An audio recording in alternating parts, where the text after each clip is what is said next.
But this is not the last time we will hear from Gunslugs, as 2 years later, orangepixel released Gunslugs 2. But will the sequel be good?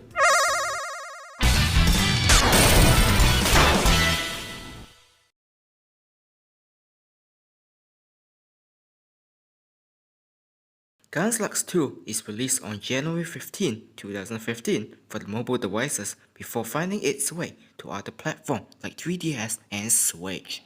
I remember being genuinely excited for the game. I downloaded the demo he released a few months earlier and played the crap out of it, while waiting patiently, of course.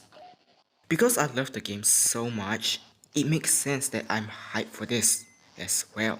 So much so that I ended up messaging the developer on Twitter with my old deleted account saying how much I liked the first game and asking him to release the sequel early just for me.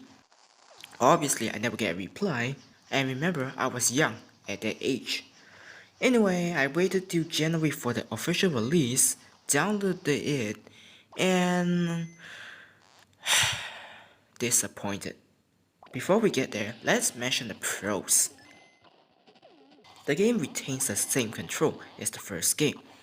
Only 4 buttons, nothing more, nothing less, and it still functions as what you would expect. Simple yet effective. Controls work just fine and never contain input lag, which means if you ever lose some lives, well, get good at it. But even so, the game, I can say, is more forgiving. In the first game, there are too many enemies on the screen at the later level of the stages, which can be troublesome. But here, for most of the stages, you can pretty much get through them without too much problems.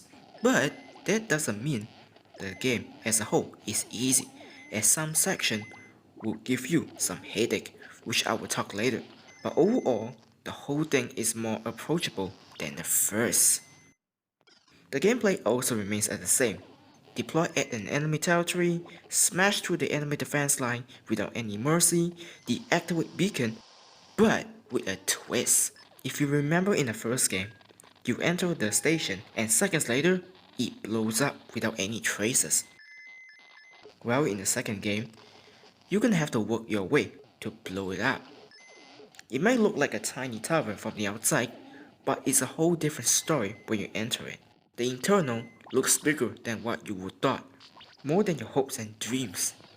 You're gonna have to climb to the top, dodging obstacles here and there to survive in order to make the final blow, ranging from broken gear that drops out randomly like that keeps dropping down on you, and the tower being equipped with all tons of artillery which only screams disaster waiting to happen.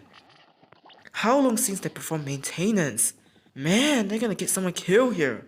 Don't worry, let Gunslugs do the job. See? No one's gonna get hurt now. Are they gonna wait for some plane to just slam into this thing?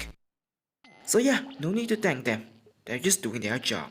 Hashtag, this is not war crime. Jokes aside, the progression got a little tweaking. Like I said in the first game, all you had to do is enter the tower and poof, it's gone. But here, you're gonna have to work for it like I said. The tower doesn't take too long to climb. The determination is felt in sight as everyone attempts to stop you. You'll keep on going and eventually reach the top and poof! Now it's gone. More satisfying than the first game if you ask me.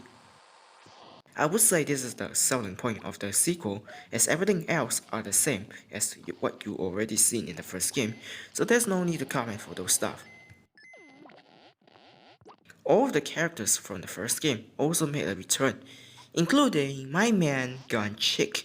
But not just that, each of them are equipped with their special weapon. Johnny Rumble has a usual handgun,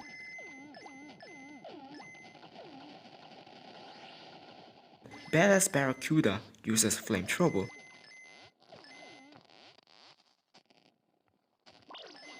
and Sarge uses laser.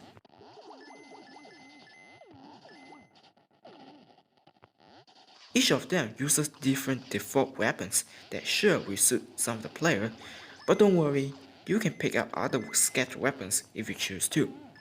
Of course, can't go wrong with Gunchick. Something different about this sequel is that you can choose multiple characters to play as during your playthrough. This time around, you can switch your characters on the fly. As you progress through the tower, you will see some of the characters being trapped, and upon freeing them, you then switch to become as the character.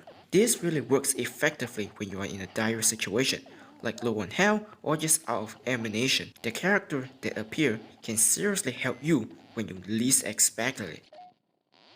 Doesn't matter if it's Gunchick or Sly Rockwell, they will all save you from constant failure.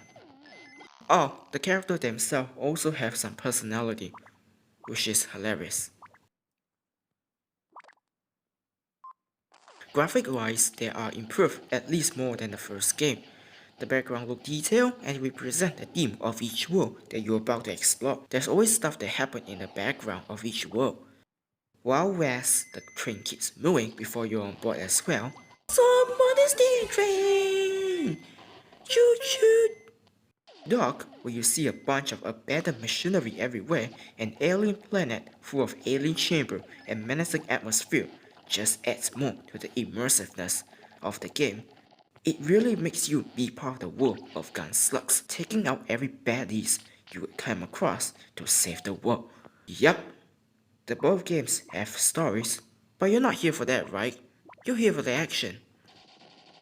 As for the soundtracks, they are amazing as the first game. Gavin Harrison once again did a phenomenal job composing the tunes. Sure, there are not much of them just like the first game, but they serve their purposes, featuring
Alright, now that we are done with the pros, it's time to talk about the fishbowl and potato of this video, the cons.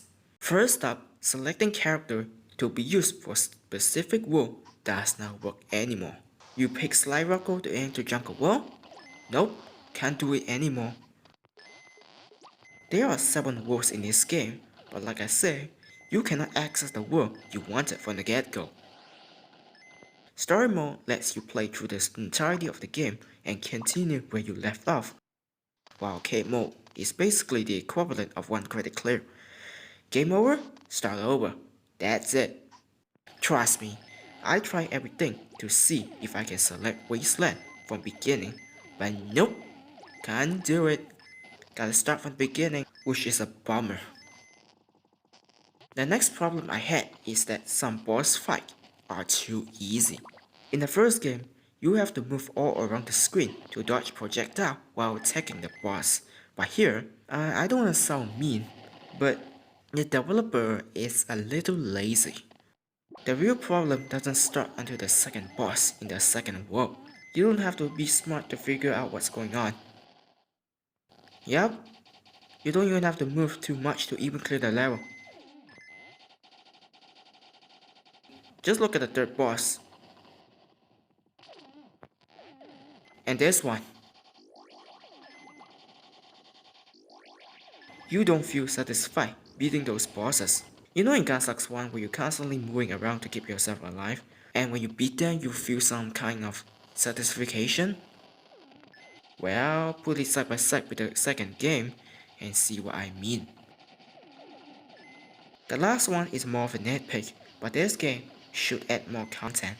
No, daily challenge does not count because the novelty of randomizer just wears out too quickly. The game as a whole feels empty. I can't describe it clearly, but after playing the first game, I can feel the presence of the element when I touch the sequel. The HQ acts as your hub world where you can move around to switch characters, and that's it. Jeez, the Gunslugs HQ surely are on low budget. You got this big building here, but you can only put one room that is empty and also one arcade machine. That's it? All the coins we collected does not go into the funding of the program? Not even a continue? Nothing? Come on!